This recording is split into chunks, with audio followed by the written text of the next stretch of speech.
Hello everyone, hope you're doing well.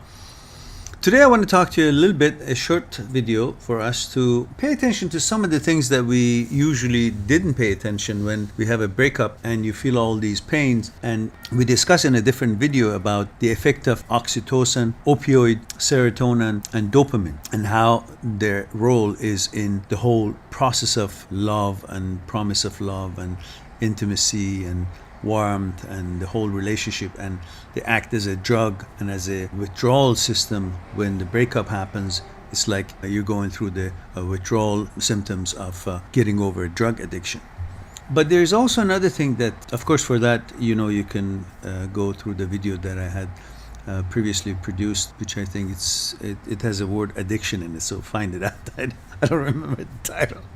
So, on top of the fact that you miss the person, you miss the investment of your time in that relationship, you miss the fact that you, having introduced with that partner and interact with, or him, depending on your type of relationship, in addition to missing that person, you're also missing the fact that you introduced yourself to that person and you interacted with that person. So you kind of miss part of yourself as that person has left your life, whether it was severed by the other side or you severed it. Either way, you feel a certain kind of a missing of part of you that was invested in that person, in that relationship, and it had become part of that person, meaning that person knowing about you now that is not in your life. It feels like if part of you has left. Because you, by getting to know that person and getting that person to know you, sharing your life story, your habits, and your order with that person, your partner, now that relationship being severed, you also, on top of all the other things that we just talked about, missing the person, missing the order, and also the role of these chemicals that was secreted from your brain because of the breakup, and so on. You also miss part of you. It feels like a part of you is also gone. So you're missing part of yourself. And of course, there is another thing that we need to touch on. Remember, we talked about we should know why we want a relationship, and if the reason for relationship at the outset is similar between the two partners. In other words, you want, for the same reason that you want that relationship, she also wants that relationship as well, for the same reasons. And if the reasons for wanting to be in a relationship is different, then obviously the whole goal and the whole motivation is different, and that's an alarm to begin with, a problem to begin with. But one thing, with all the differences that could be there when two people decide to be in a relationship, there is one thing always the same between the two of them. One part of the intention, the motivation, and the reason for wanting to be in a relationship, in almost all people, that is the same, that is coordinated, compatible. And that is the fact that they both are seeking stability. They each feel a relationship will bring stability in their life. Whether it's the conditioning of the society, community, and traditions and customs, or the tribe that we belong to, it's there. And you want that relationship because you are also seeking stability.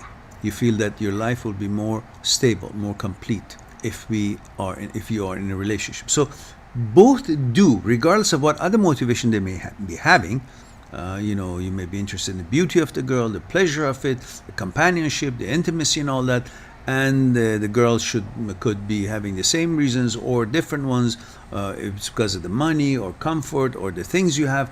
Whatever the motivation is between these two partners, whatever your inclination is, you will have one part of it identical, and that is the fact that you want to have a stability in your life. And you think by being in a relationship, you'll bring stability in your life. And the other side also thinks by being in a relationship, regardless of the motivation, there'll be stability in life. And so when the breakup happens, on top of everything else that we talked about that bothers you, also feel now as if your life is not stable anymore. Now you're trying to, it's like two people in a boat, small boat. Imagine a small boat on the lake, and one of you suddenly jumps out. There's going to be turbulence on the boat, and there's going to be instability. The boat is now lopsided because at least when you guys both were in the boat, were keeping the balance of it. the weight was distributed evenly on both sides. Now one of you is gone. It's like the teeter-totter, you know? One of you jumps off and the other one, boom, psh, bang, hits the ground. And that's what, I guess some kids, not me, but we used to do that, right? So it's the feeling of being not stable anymore, imbalanced, that really bugs you. And at the same time, the feeling of having been betrayed, because every one of us have grown to learn what betrayal is, how bad it is, whether it's, again, conditioning or how we've been introduced to. It's a negative thing to feel that we've been left out. All the movies we saw, the betrayal is bad, punishment, so on and so forth.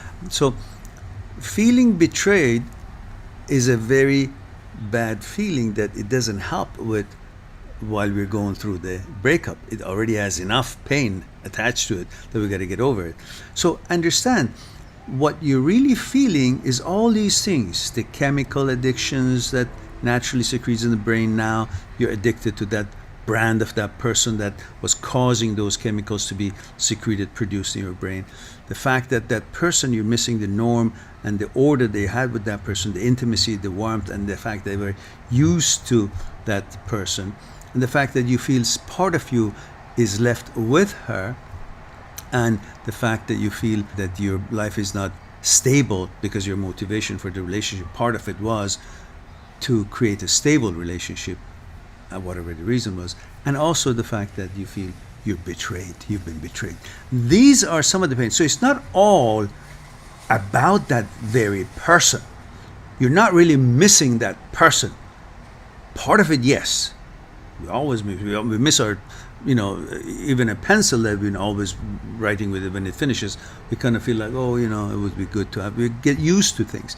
Emotion goes into all sort of things. And of course, you will be missing your partner. That's part of it.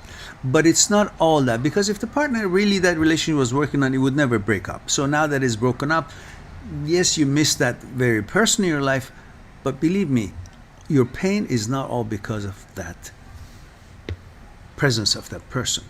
It's because of all these other things that we talked about. So if you recognize that if the whole pain has a certain number, let's say 10, only one is because of that person. There are 8 or 9 other reasons that you're in pain. So don't always think that by getting her back or going after her, or she not being in your life, or he not being in your life, is the reason for your pain, and that's why you're devastated. No, there are many other reasons that all those reasons will be replaced soon enough, and there'll be like 1/10 of it, which is that very person, that brand that created that emotion in you, would be missing.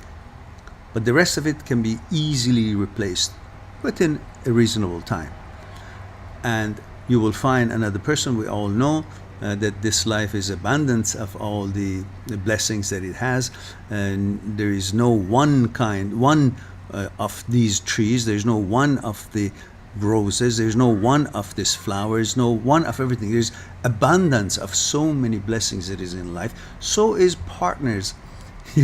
There's so many people that will suit you, and you will find it's just the fact that you haven't seen them lately, the ones that you would prefer, and then you have still that other person's picture in your mind, and you think that's the only person that you would really would want to be with, or would suit you or fit you for your life, a choice of your life. But as soon as you find somebody else, that picture in your mind will be changed to that new person, and you will see what this new person has to offer, and many other wonderful things that you can share with her or with him, and then you will see that life is new, and it's not devastating, but only during the time that you go through that breakup, it seems devastation. But if you focus on the reasons that you really feel that bad, you'll see that it's not going to be lasting that long and that bad, and everything will be just fine, and you'll find a new relationship, and you'll feel just great again.